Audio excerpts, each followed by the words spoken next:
It's a lot easier to take people's money when you can bullshit them.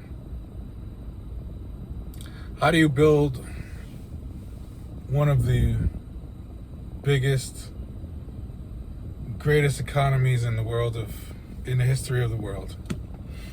Well, it's actually really simple. You keep people poor and stupid. Then you become the world's greatest consumer. And then you get the world to be your greatest distributor. Let's break it down this way.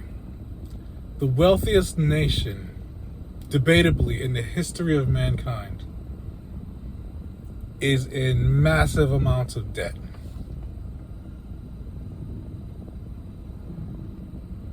I'll give you a moment to think about that, because when you put together everything I just said, it all equals that. The wealthiest nation, debatably, in the history of mankind, is in massive amounts of debt.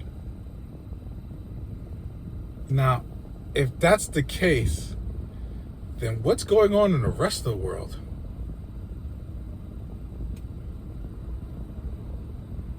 Oh, wait. They're the distributors.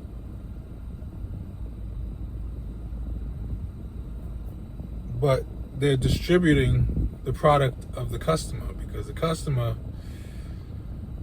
is sending its products out to be distributed and then buying them back. If you don't understand what I'm talking about, that's pretty much the American economy. I guess you would call it outsourcing.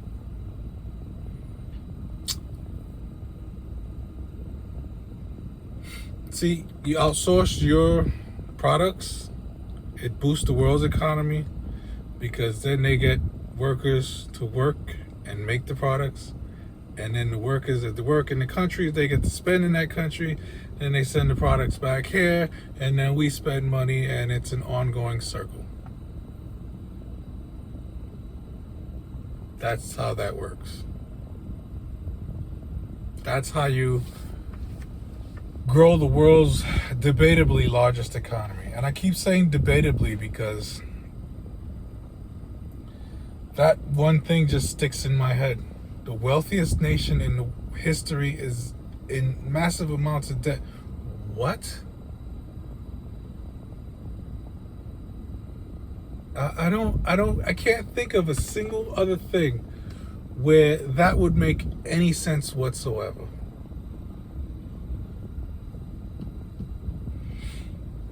So how do you build the world's largest economy? Well, the main ingredient to the formula is keeping people poor and stupid. And when I say keeping people poor and stupid, what I mean is I've heard so many people say that, you should move down to this area. The cost of living is a lot cheaper. This costs less, that costs less. You can get more house for less. And keep talking to these people, and a couple of sentences later, they'll explain to you how they're broke and struggling. So they live in a place where it's cheaper to live. Cost of living is down. And yet they're still poor and broke and struggling.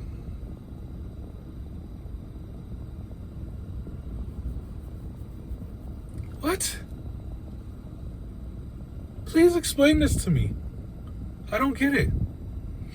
I was listening to my favorite radio show, and they were having a conversation about things that people waste money on. And they came up with some good ones. The one that sticks out, because I've never understood this, was funerals. I've never understood why a coffin costs so much money, or why there are different coffins.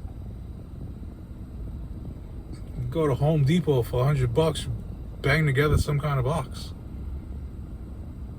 I've never understood this. Some people say, well, it would be to appreciate your loved ones, but no. It's not for them. I don't think they're enjoying it. It's kind of so you can feel better about yourself. Hey, look what we can do.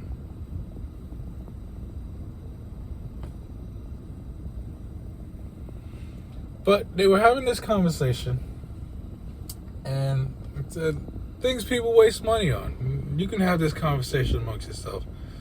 The true answer is everything. We waste money on everything, every single thing. We buy stuff we don't need.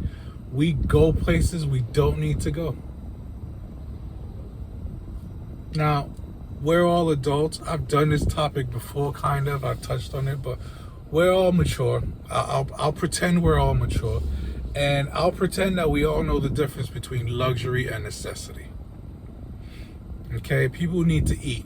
No one needs a $40 lobster, $50 lobster. People need shoes on their feet. No one needs $300 sneakers, especially if you don't have an athletic bone in your body.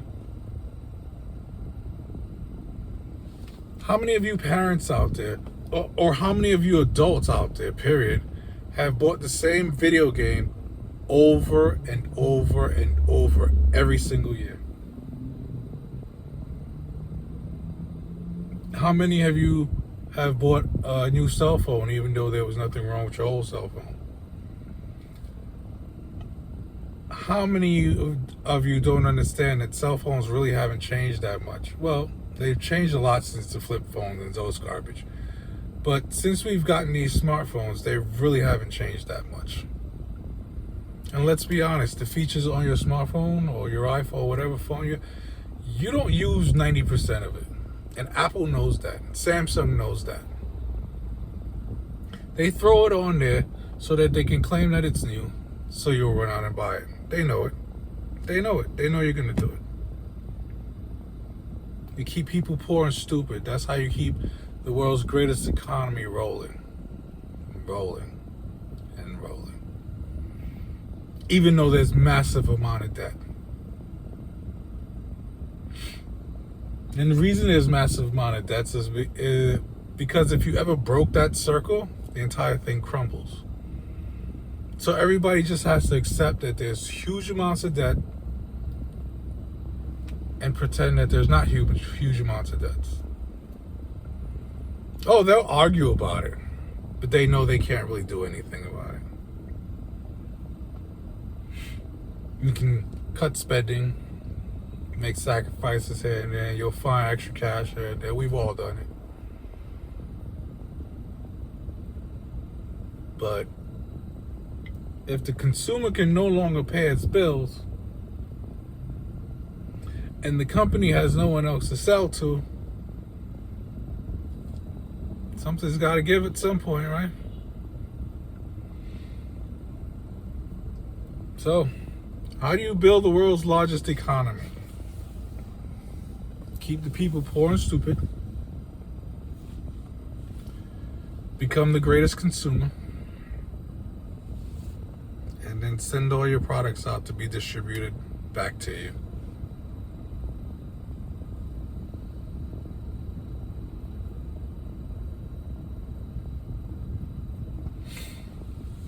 I don't know what to tell you guys, because you're never going to listen to anything I have to say. Because let's be honest, we live in the me world. It's the only thing that matters is what you have and what you do. Nothing else.